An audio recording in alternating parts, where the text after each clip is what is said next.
Okay, let's go ahead and get started. I'm Charlie Smith, the Executive Director of eSig. I want to welcome you to our eSig monthly webinar for August and give you a little bit of background on eSig.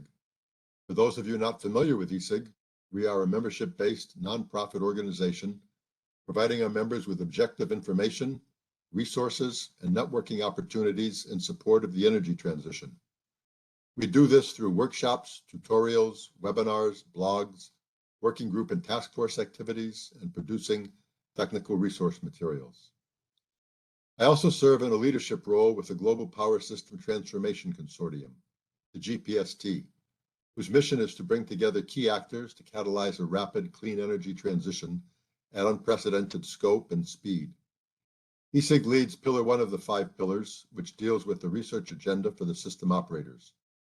More information on the GPST can be found at www.globalpst.org. We recently finished 2 special topic workshops in Denver in June, one on grid-forming inverter applications and one on forecasting and markets. And as might be expected, it felt really good to be back in person again. We're now completing preparations for our fall technical workshop, which will be held in Minneapolis during the week of October 24th. This will be in person as well, and further information is available on our website. Our workshops and monthly webinars are open to everyone, so please feel free to register anytime on the eSig website. If you're new to eSig, I strongly encourage you to follow up with us if you like what you hear, and I think you'll be pleasantly surprised. eSig membership will give you an opportunity to participate actively in all of our working groups and task forces. You can find us on the web at esig.energy, as well as on LinkedIn, Facebook, Twitter, and YouTube.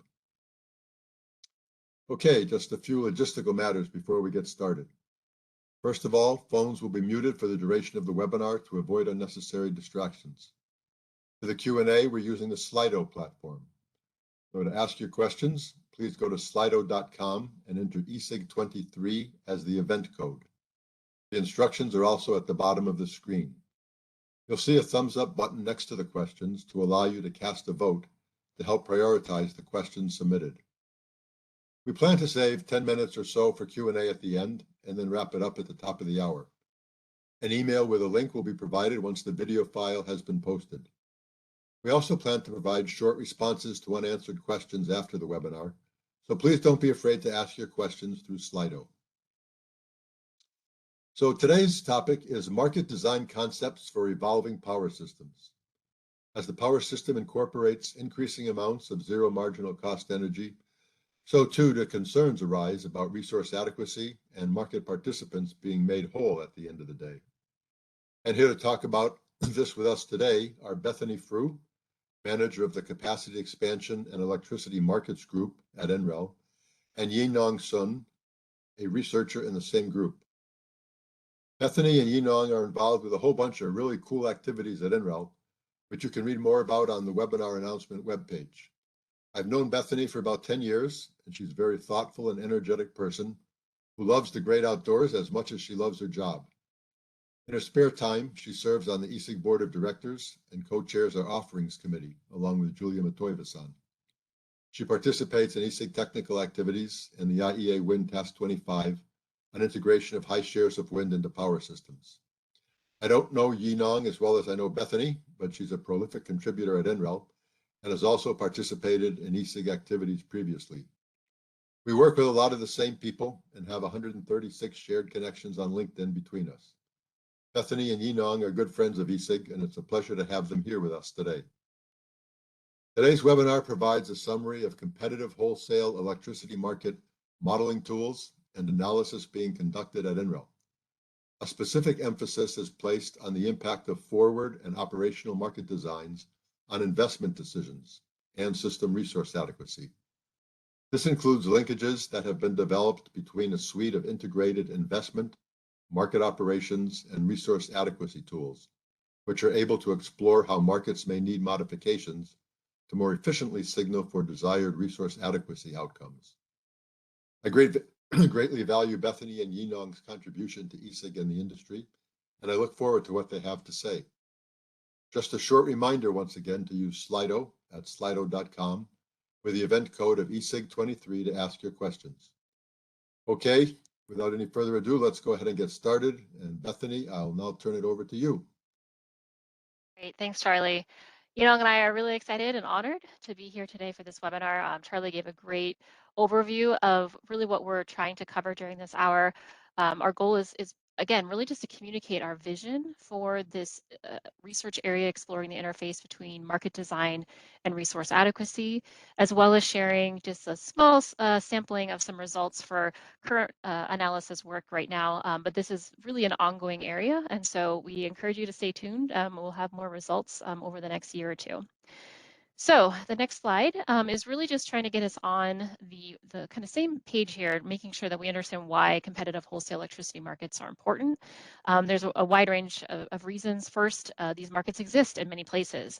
The figure shown here on the right, the different colored areas represent different independent system operator or ISO areas or regional transmission organizations, RTOs, which comprise the market areas. In this figure shown for US and Canada, in the United States, or at least the contiguous United States, these market areas serve about 2/3 of the load. These operators and planners in the regions have to deal with a growing list of challenges. Charlie alluded to this in his introduction. This really gets at the evolving nature of the power system that was part of the title for this webinar. You could spend a whole hour talking about these challenges, but just to kind of summarize it quickly, we have a rapidly changing resource mix with a lot of zero marginal cost resources being added, which can have price suppression effects or otherwise just impacting the price outcomes in these markets, a growing level of distributed energy resources. There's advanced communication and control requirements. There's interdependencies between different infrastructure elements like power and gas.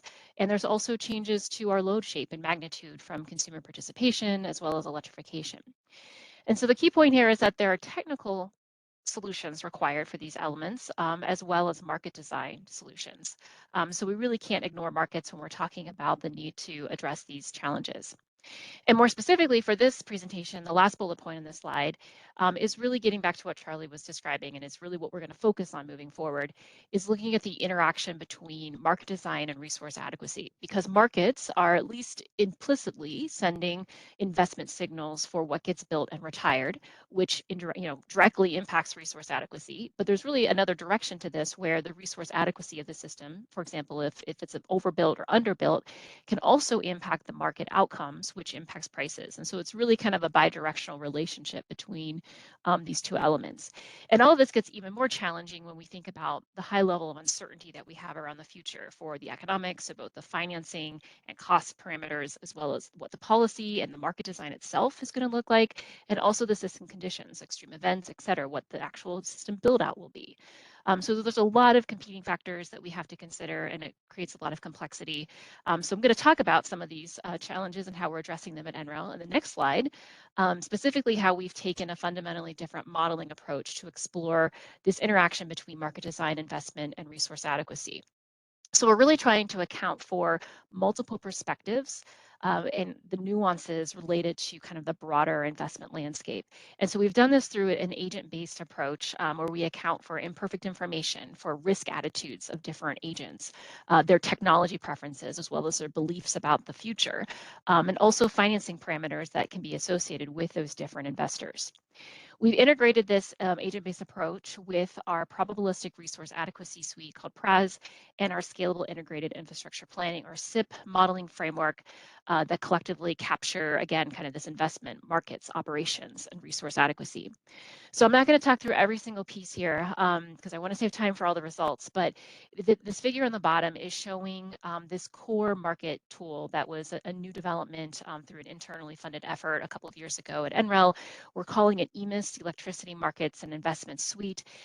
This is an agent-based formulation. We actually do have a couple of other formulations, but not going to talk about that today.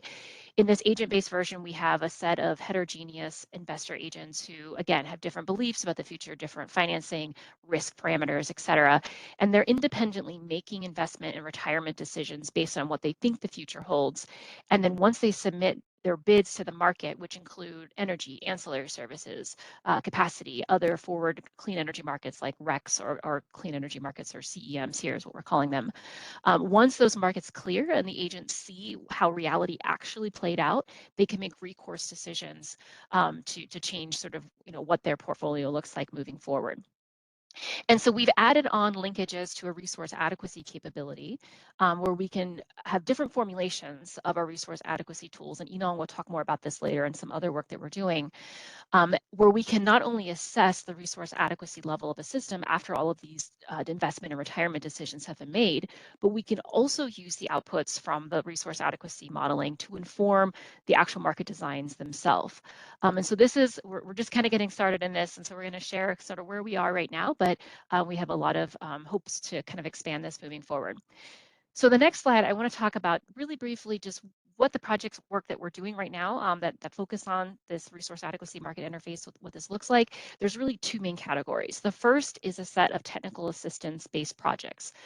So there's a GMLC or Grid Modernization Laboratory Consortium project that's funded by a range of DOE program offices, wind, water, Office of Electricity, nuclear, as well as a soon to start, roughly this fall, maybe October timeframe, project that is funded by a new DOE program called Grid Solutions. That's a joint office between EERE and OE and the Grid Deployment Office. And both of these efforts are really looking at the input. We're guiding the technical work that we do from the input from the ISOs and the RTOs, as well as FERC and other market experts.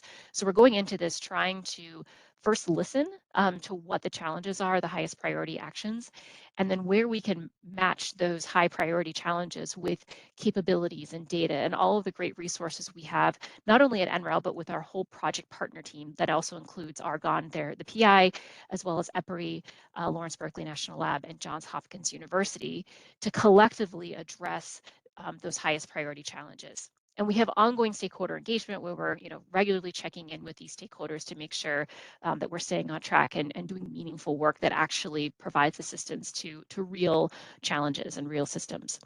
The second project in our portfolio it was kind of the first time that we used the EMIS model, sort of pulled it out of the garage and blew off the dust, so to speak. It's funded by the Office of Strategic Analysis, really just taking our EMIS model and applying it to a market design analysis. So the rest of this presentation is going to focus on results. I should say a sample of results from each of these two categories. Again, this is ongoing work. These results are currently under review, so please don't cite these. And we'll have more results and more information to share in the future as we keep going. So Yinong's going to go through the first technical assistance with the GMLC project, and then I'm going to take over and wrap up at the end with the EMIS analysis project. So Yinong, you can take over from here. Thanks, Bethany. So here I will talk about our GMLC project that provides technical assistance to US ISO RTOs. Our colleagues at NREL, Srab Delvi, Sreya Delapila, and Gore Steven also contributed a lot to the technical analysis of this project. So in this project, we worked closely, as Beth mentioned, with the ISO RTO stakeholders and leveraged their inputs in identifying the research priorities in these wholesale electricity market design topics. The overall outcomes of this discussion is this technical report that summarizes 6 high-level topic areas on wholesale electricity market challenges. So this review also helps guide the technical topics we identified and conduct technical analysis in the later part of this project. You can find this report in the link here, and also want to remind you that we had an ESIC webinar last year that provided an overview of the key findings from this report.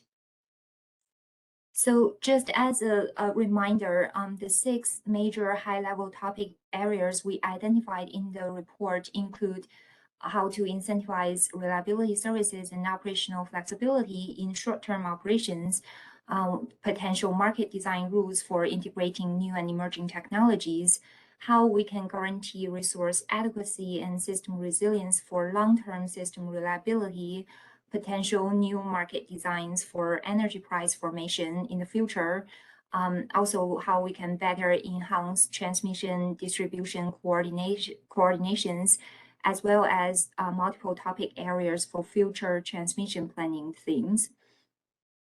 Within each topic area, we also identified a set of market design challenges And we solicited feedback from ISO RTO representatives to quantitatively rank those topic areas and corresponding challenges, which is shown in the table here. You can find more detailed discussion of all of those in the report that I won't really go into detail for today. But based on those prioritization suggestions from the ISO RTO stakeholders, we identified 3 topics for the technical analysis for this project, from the short-term flexibility and operational reliability type of analysis up to the planning and market mechanisms for the long-term investment. Our NREL task focuses on resource adequacy, or RA here, and try to explore the RA impacts with different operational and market configurations. And alongside all of those technical analysis, as Bethany mentioned, we not only coordinate between different topic areas within the project, for example, by using the same underlying test system and scenarios, and actually we used an ERCOT-alike test system for all the 3 topic areas. But also we consistently incorporate guidance and suggestions from our ISO and FERC stakeholders. Note that for today, for the rest of the section, I will focus on the topic 2 analysis results here, but please stay tuned for additional updates on the other topics in the future. So how should we approach the research questions in the technical analysis? Well, our strategy is kind of a 2-step process to divide and conquer. We started with some fundamental technical RA assessments, try to understand the nuances and needs of RA assessment with the evolving power system before we can say anything about the detailed market design. So in our phase 1 analysis, we focuses on analyzing how operational factors can impact RA assessments. And then build on the insights we get from our phase 1 analysis. In our phase 2 work, we will further explore how market can efficiently incentivize the investments in the attributes that we really need for resource adequacy. So for phase 1, we adopt both a traditional probabilistic Monte Carlo-based RA assessment tool we call, which is PRESS tool here, and also a production cost modeling tool, which is this in-house SEEP tool at NREL, and run operational simulations using those 2 tools with different dispatch objectives, as well as operational detail representations. And by comparing the RA outcomes with different model formulations, we can see the impacts of operational factors on RA outcomes. And then in phase 2, we expand the model linkage with the EMIS tool that Bethany has described to better connect the market rules and with different system operation and RA outcomes. For today, I will focus on discussing some key findings we get from phase 1 results and end with some our current analysis plan for the phase 2 work that more focus on market design. So for our phase 1 analysis, we focus on 3 impact categories or 3 levels here and explore how these levels gonna actually impact our RA assessment. First, in our base case scenarios, we analyze how incorporating different levels of operational details can impact our RA outcomes. And we do so by comparing the RA results from, for example, traditional reliability type of dispatch up to the multi-stage UCED type of production cost simulations for RA assessment. And then in the sensitivity scenarios, we will further explore another 2 levels of impact categories. The first one is about short-term uncertainty and information flow, which includes, for example, thermal outage information, solar forecast accuracy, and also the look at horizon in the simulations. And then another set of category or the level here is the impacts of alternative hybrid resource configurations and how they're going to impact RA.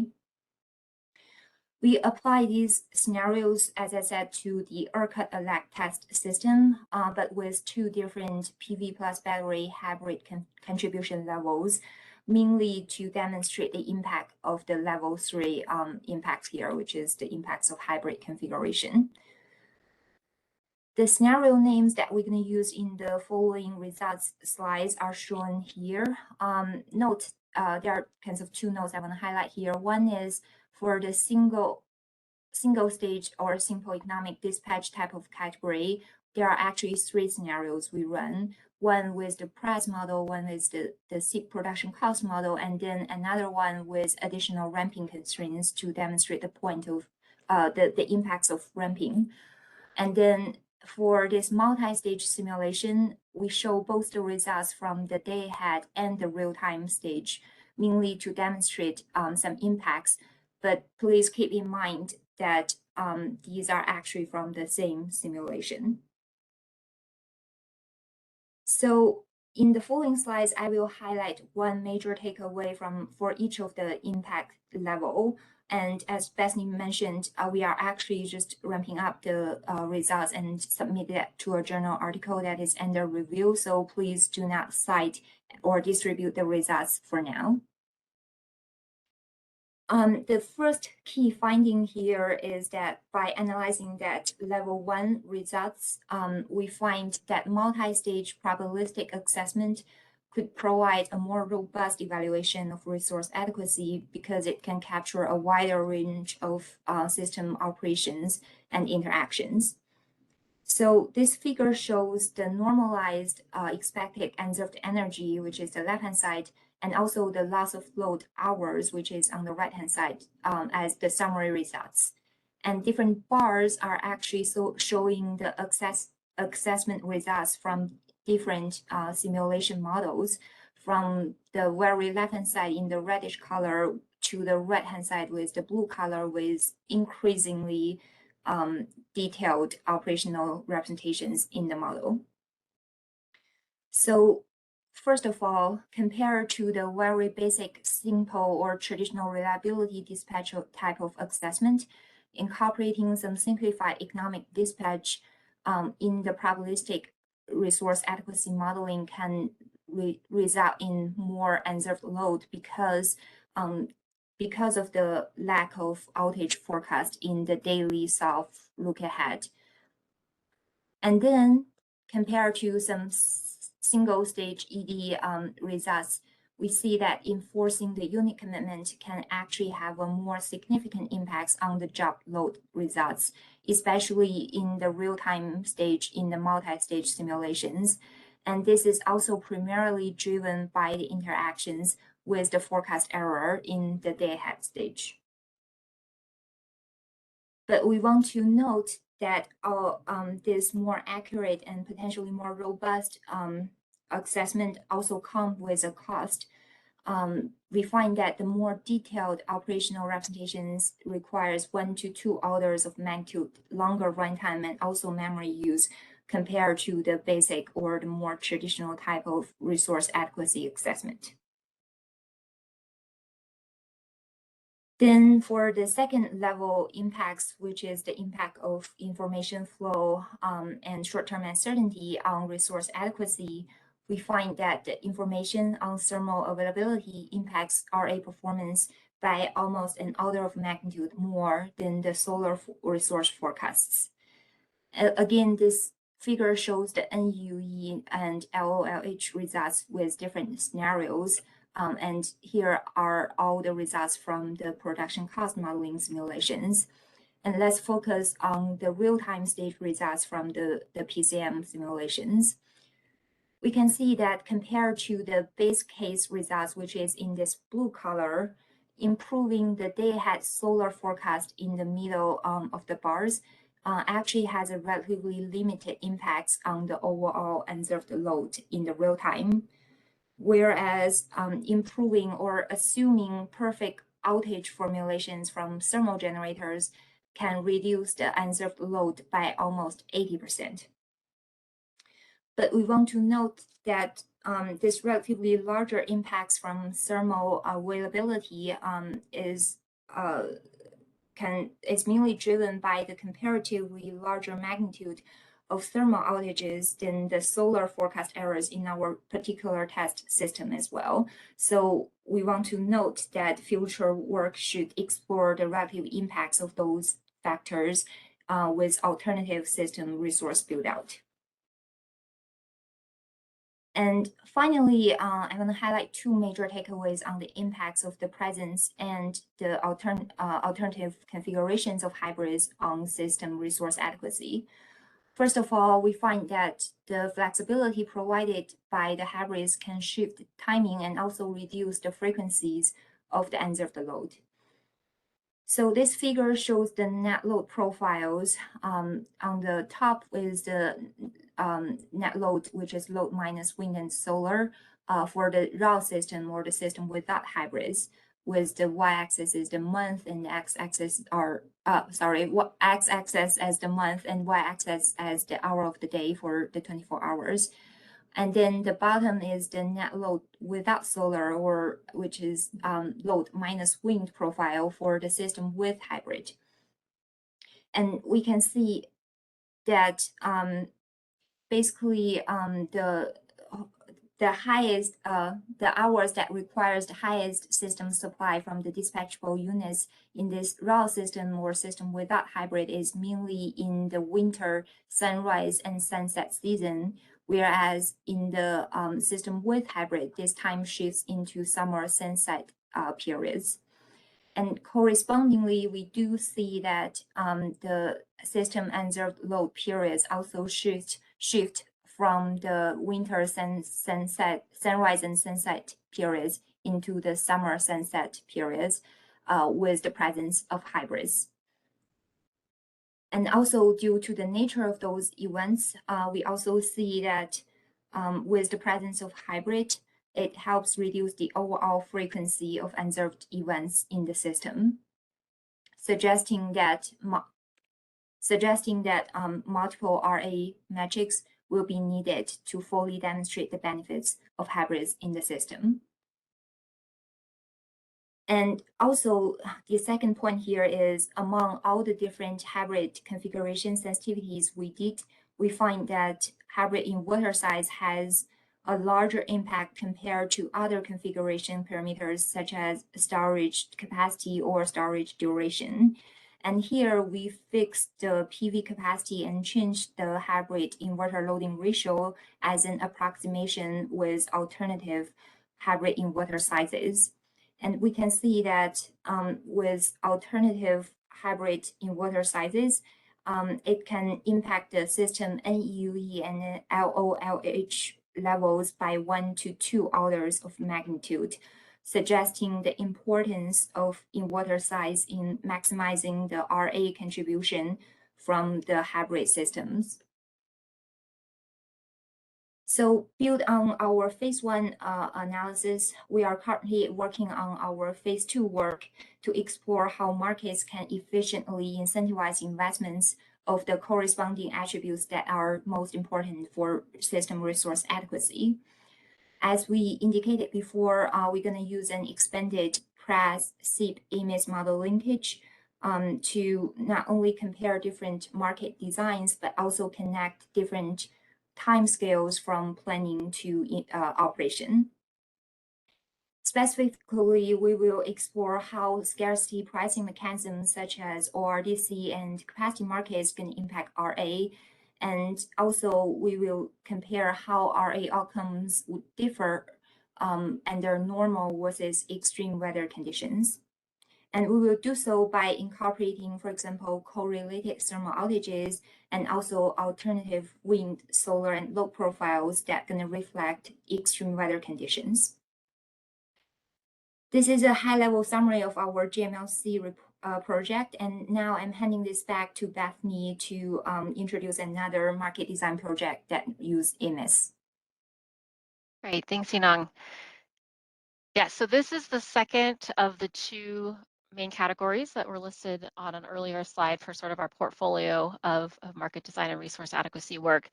And so this one is the kind of the first analysis that we used with EMIS, and we currently have a report under review. The team that was involved in that reported or paper is shown here on the slide. Just want to particularly acknowledge Bashar Anwar, who was the main developer of the EMIS agent-based formulation. Tremendous coder and analyst. He wasn't able to join today for this webinar, but hopefully in the future we'll be able to have him share with you all. So if we go to the next slide, I wanted to just kind of give you a high-level introduction to this, how we approach the study. We took what we called a pyramid-based approach for our scenarios. The thinking being that there were lots of different combinations of market design structures and elements that we wanted to explore and assess the impact on generation and generation deployment and operations. But it would be a very large number of scenarios if we did every single kind of combination of those factors. So what we did was basically layer and kind of branch off of different scenarios to have a subset of that kind of full set of possible combinations that would keep it sort of a tractable number of scenarios, but still have a wide range of dimensions that we were exploring. And so this pyramid approach kind of summarizes how we thought through that layering and branching. And so we started with a base case that had energy and capacity markets, as well as a clean energy credit or CEC market, which is tied to a clean energy target policy. For example, X% clean energy by a certain year. We branched off of that to include some what we call fundamental market structure sensitivities, which basically, for the most part, involve different combinations of a capacity market or ORDC, different combinations of those. And then we branched off of that to have pricing sensitivities that included different operating reserve scarcity pricing, values or levels, as well as the presence of a carbon price. And then we branched off of that to the final layer, which is at the bottom of the pyramid, what we're calling inverter-based resource sensitivities, which were basically involving different eligibility rules for inverter-based resources, as well as the presence of an inertia product. I'm not going to talk through every single one of these, but just want to highlight, Yinong, if you hit the next item, that we applied this set of 17 scenarios to 3 different clean energy targets, of 45%, 70%, 75%, and 100% by 2035. That included nuclear and hydro. We didn't have geothermal in the system, or otherwise we would have counted that as well. So it's not just wind and solar, but a broader set of clean energy resources. We, again, use this EMIS agent-based simulation tool that I talked about previously with a modified RTS reliability test system. Not going to talk through those details, but they're in a previously published article that is shown in the link on the page here. And we considered a wide range of different market products. There were 10 in total: energy, capacity, the clean energy credit, as well as 6 operating reserves, and then an inertia product. So we'll keep moving here. And the next slide, just wanted to kind of get to the point right away with some really high level outcomes. First is that layering different market products together or different rules together can, in some cases, significantly increase the complexity of the system and the operations without really providing significant benefits. So really, we don't always see the benefits from either a physics and economics or policy perspective just by adding more. So more isn't always better. The next item, which follows from that, is that in some cases, when we combine different market structures or products together, there's actually a substitutionary role where we really don't need multiple things. One of them is sufficient, especially if it's well designed. Another item that we found in the next bullet point is that certain combinations yield non-intuitive results, which suggests, and I think this is probably not as a surprise to many people on this call, that we need to really evaluate specific proposed market designs for their specific system, and really to make sure that we're identifying any unintended consequences that might come from those designs. And the last point here is really just to say that there's a lot of results that we include in the report that, again, is under review right now, but we're just going to flag very briefly 3 of the key findings here. So stay tuned for more of the results. So the first of those key findings is comparing an energy-only market against an energy plus capacity market design. And what we found is that both of these designs could actually achieve roughly the same clean energy goals. So on a capacity procurement basis, we can hit similar deployment goals. However, we see reduced peaking generation capacity and generation, which is specifically gas CTs in the figure here in the Here we go. We see reduced peaking capacity from especially gas CTs in the case where we have an energy-only market. So in this figure, we're seeing more of gas CT generation in the case where we have both an energy and capacity market. And if you follow some of the work by Jacob Mays, you'll probably note that a couple of years ago, he had a report that basically showed that capacity markets do have a certain technology bias toward peaking resources. So really the results here are supporting what has been shown in other work. And the next slide is really kind of digging in a little bit further to understand how deployment, or in this case, the profitability, varies at an investor level. So if you remember, this EMIS tool has an agent level representation. And so we're able to represent different types of investors. In this case, we had a very stylized representation. We have 4 different investors, which are shown by the colors in this profitability figure on the bottom, by the different clean energy target levels, which is what the 3 different layers are here.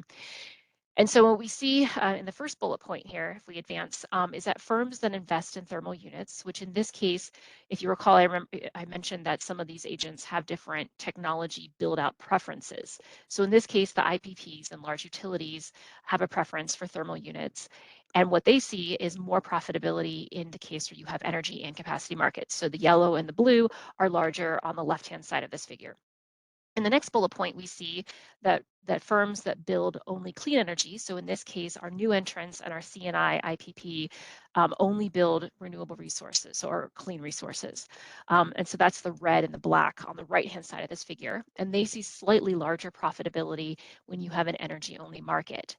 And the reason is because you have higher going forward costs because you don't have capacity revenues. So our clean energy credit market is also a forward market. So when you don't have that additional revenue from a capacity market, your going forward cost is larger, which means the bids and then the resulting clearing from that clean energy credit market are larger. So we see high revenues in the clean energy credit market. We also see high revenues in the energy market, which is due to operating reserve scarcity induced pricing. And so the combined effect of that is that those higher revenues overcome the lack of a capacity revenue, resulting in the slightly more favorable profitability for those investor types in an energy-only market.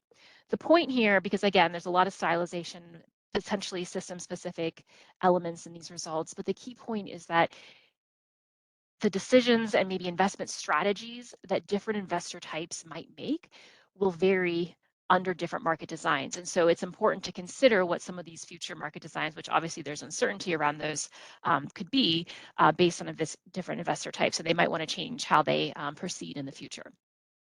So if we go to the next slide, it gets to the second key finding, which is looking at carbon pricing and clean energy credit markets. And what we found is that having a carbon price, which in this case, we had a simplified exogenously determined carbon price, but in the future, we actually have endogenized that into the market in the model right now. Having that as well as a clean energy credit market, again, which is linked to a clean energy target policy, can both achieve our clean energy goals.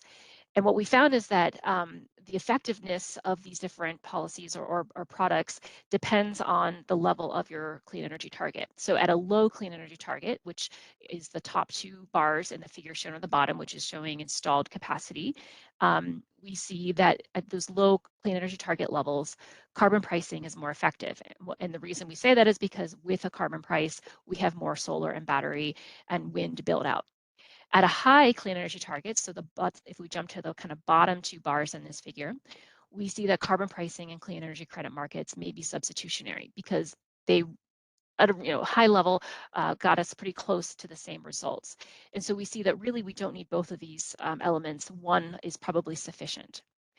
And if we go to the next slide, it's really kind of building off of that same point of this dynamic of having kind of the substitutionary role between the 2 elements at a high clean energy target. Here we're looking at the revenues, so the market revenues, and at low clean energy target levels, which are the top 2 bars on this figure, we see that having a carbon price, so the second of the 2 bars, increases energy and operating reserve revenue. So that's why you see larger values in those bars, you get a larger bar going to the right, which reduces the clean energy credit revenue. So the green sliver is the clean energy credit revenue, and you see that it basically disappears when we add a carbon price. And that's because we've reduced our going forward costs and therefore the bids and the resulting clearing price. The net effect is a larger overall revenue with the carbon pricing, which is why that bar in total is larger. But if we go to the high clean energy target level, which is the bottom two bars, so we see a much smaller difference between the with and without carbon price cases.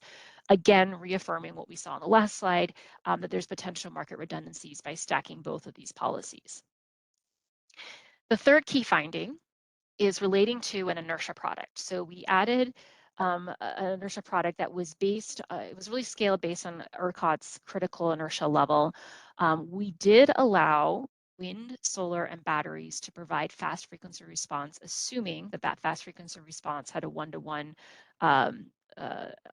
contribution to the inertia requirement. Obviously, some simplification there, but we kind of wanted to provide the most optimistic case, given that there's a lot of discussion about adding fast frequency response capabilities in certain markets right now, ERCOT primarily leading the charge. And so what we found is that by adding that product and the corresponding requirement, we saw that it could support the technical requirement of the system, their inertia requirement, as well as the overarching clean energy policy goal. However, we saw a lot of redundant resource utilization. So basically where we were overcommitting thermal units in order to meet, and even some of the clean resources to meet the inertia requirement, and then also having to have a lot of our clean energy resources, even beyond the inertia response to meet our clean energy target.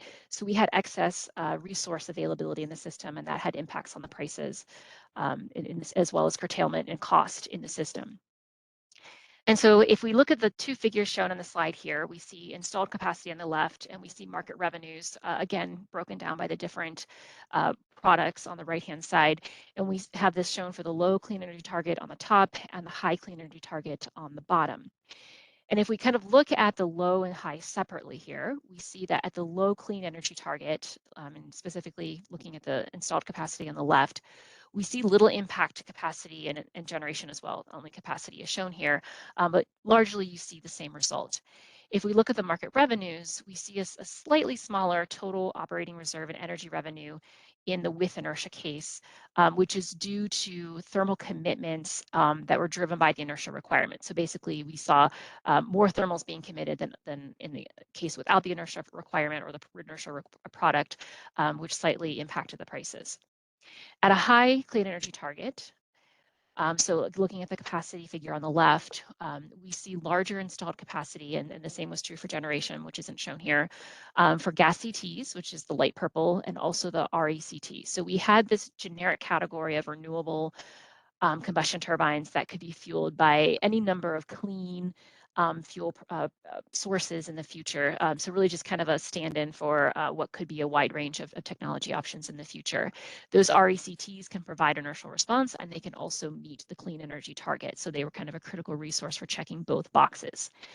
So we saw that both of those resources were installed, the gas CTs and the RECTs, which makes sense because they can provide inertial response.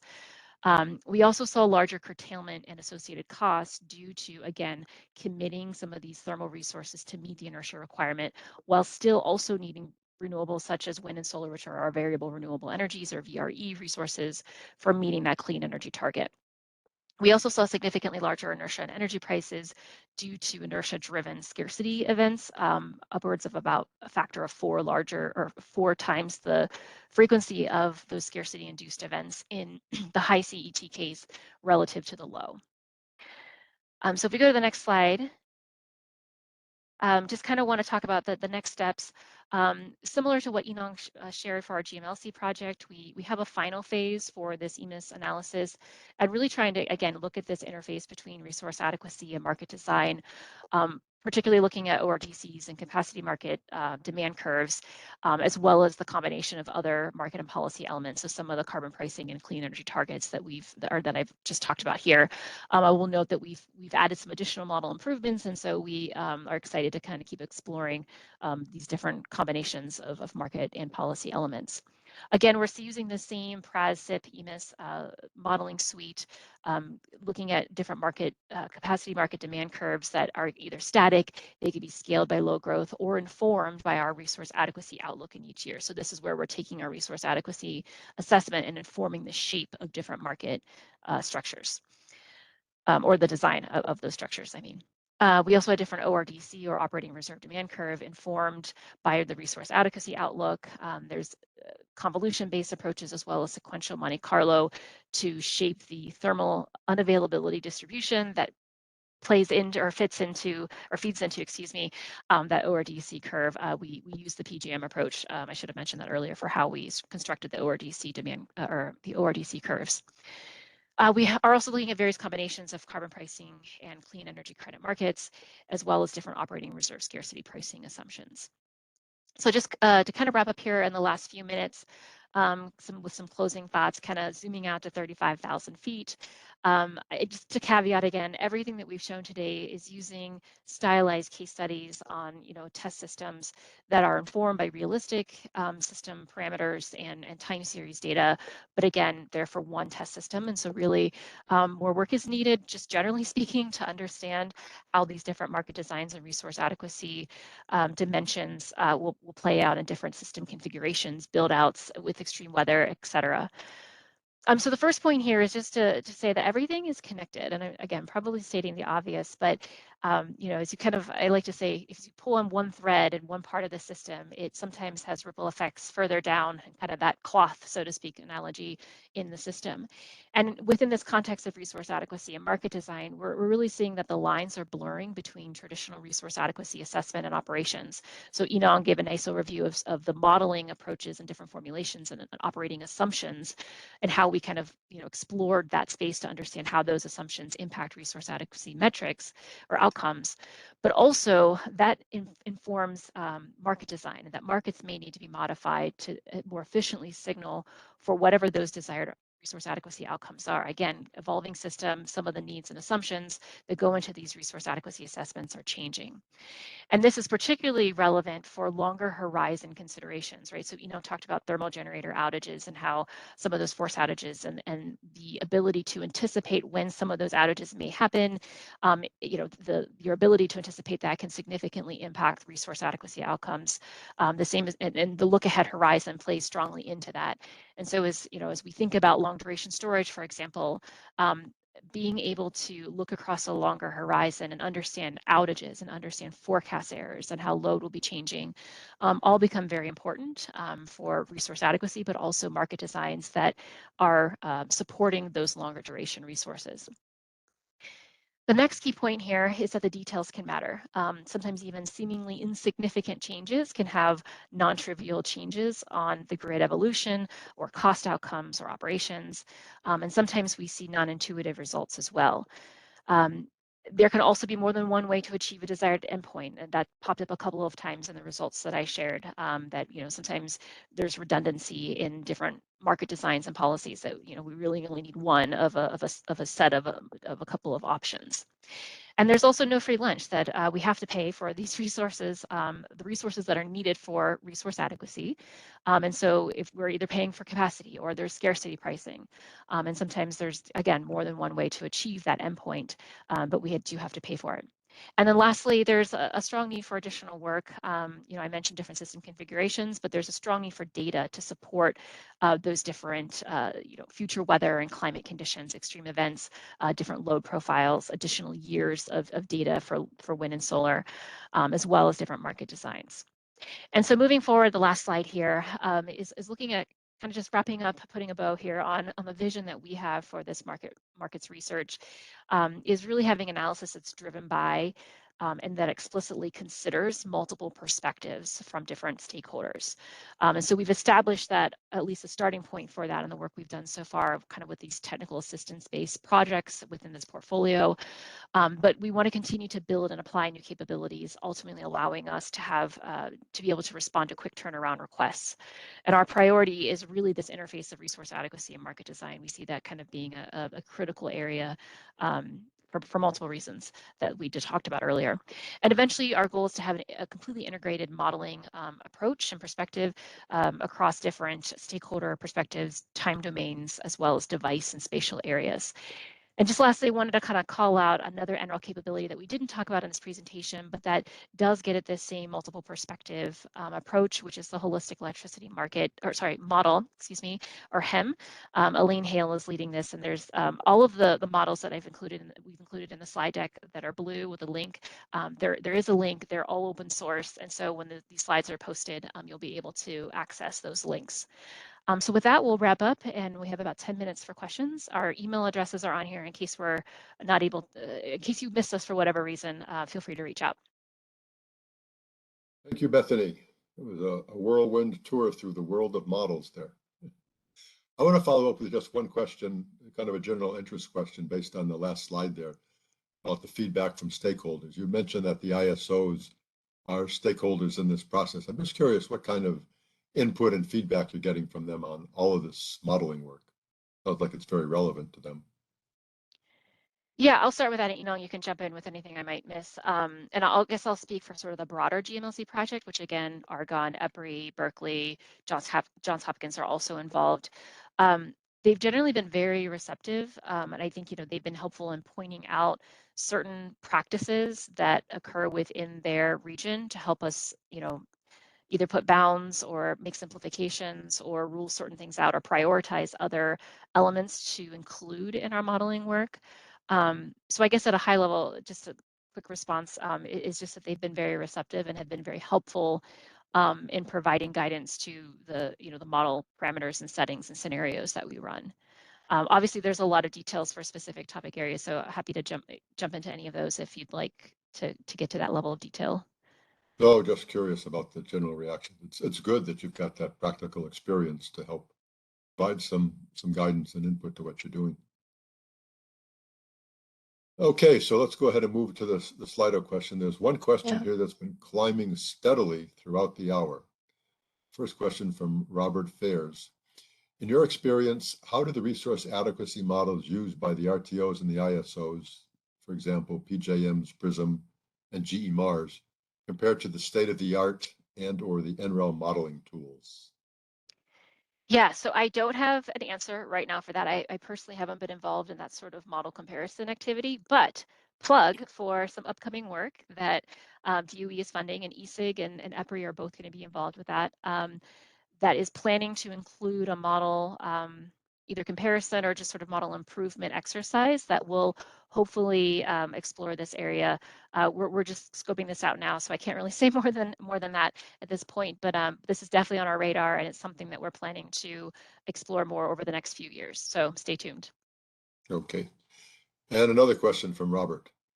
Have you considered different capacity market design scenarios? For example, improved RA capacity requirement modeling versus traditional, marginal versus average ELCC?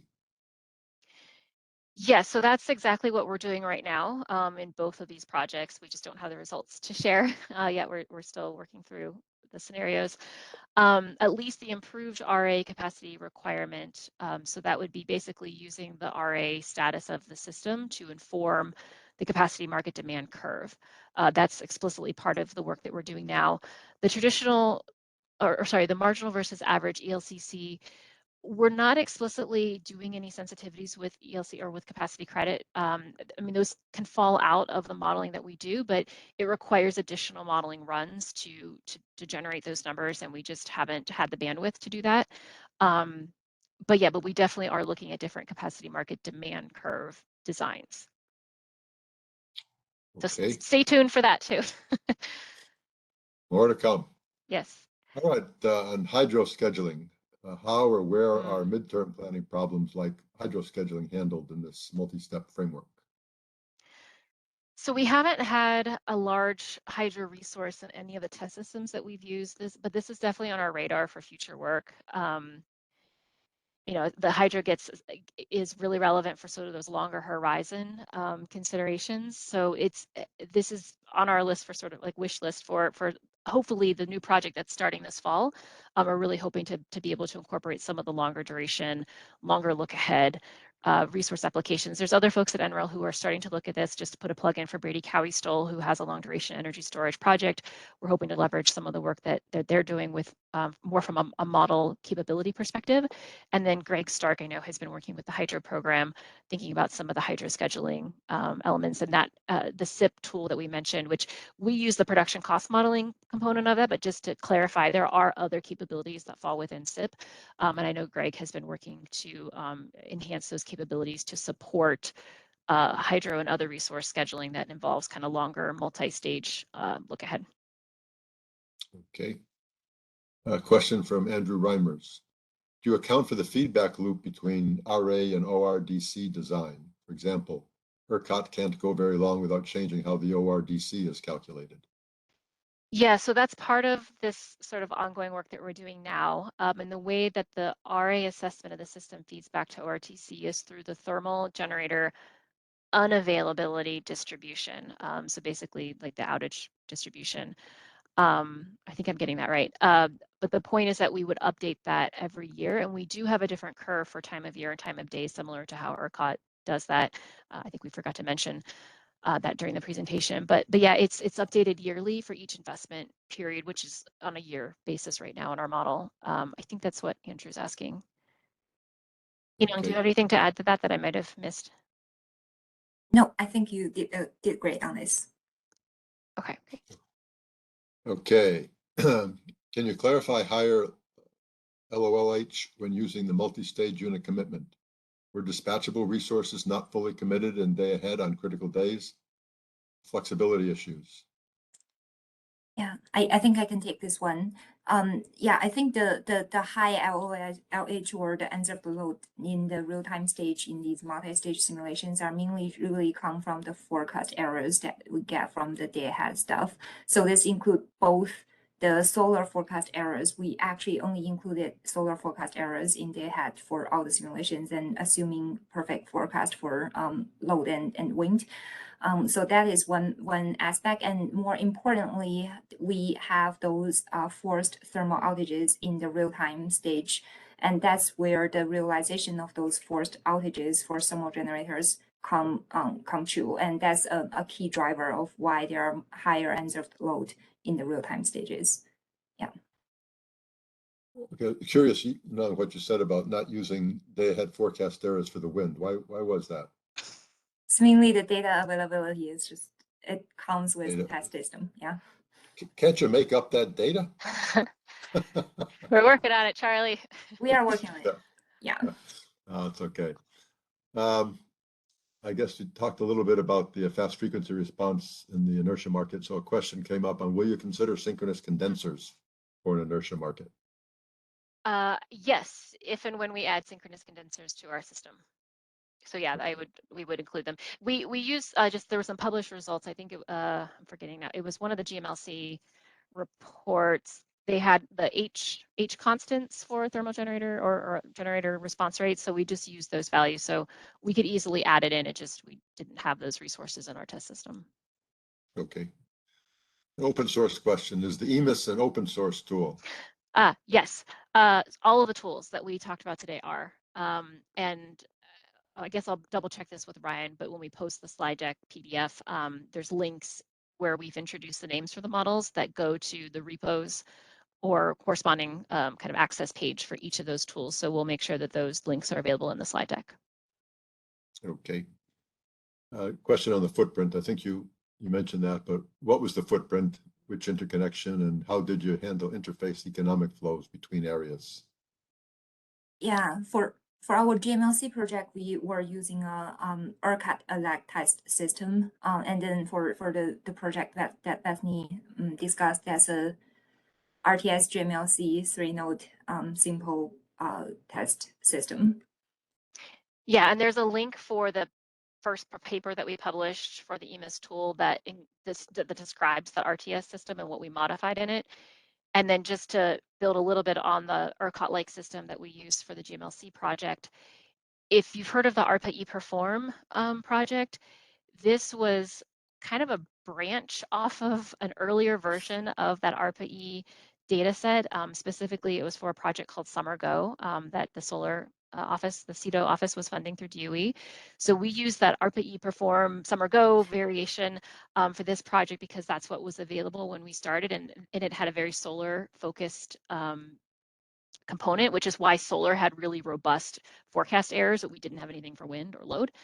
And since that time, the kind of main branch, if you will, of the data set has continued to advance. And so I'm sure there's folks on this call who know more about that, but yeah, that's kind of how we got to that data set, but there's, more improved versions of that now. Okay. Here's a question that kind of rose quickly very recently, if you're able to address this. If not, just say so. Do you have an opinion on European energy market reform, such as proposed by Greece recently? The proposal included separation, I guess, for the market of res from thermal. Yeah, I'm going to have to punt on this one. We'll have to respond later. Okay. That's all right. We'll take one more, then I think we're going to have to wrap it up. How did you assume the hybrid PV plus battery resources would behave or offer in the market? And what is the MP, I'm not sure what that is, MP motivation business plan for combining the resources? Yeah, so take a step. we used a very simplified assumption here. Basically, the system operator gonna operate the hybrid system in the way that is the most beneficial for the whole system. We did actually look into potentially different market participation models for the hybrids to be into the market, and it's actually also another thing on our to-do list in the future work. Okay, sounds like you've got a long to-do list. Always. Always, that's right. Okay, well, we're at the top of the hour now, so we really need to wrap it up. And Bethany and Yinong, I want to thank you for this very thoughtful presentation. I hope it gave all of you some food for thought. As I mentioned earlier, an email will go out once the video file has been posted, and we'll answer the questions we didn't get to and get them posted as quickly as possible. But we appreciate your engagement and look forward to seeing you again soon. I would remind all of you of our fall workshop coming up in October, as well as a webinar on Thursday dealing with the value of regional and interregional transmission and providing congestion relief. Further information on all of the webinars and meetings can be found on our website at esig.energy under events and in our newsletters and informational emails, and you're all invited to attend. Bethany and Yinong, thank you once again for this very timely and informative webinar, and thank all of you for your interest. We look forward to seeing you again in the near future. And in the meantime, everyone, take care, stay safe, and thanks for your participation. See you soon. Thank you. Thank you. Bye.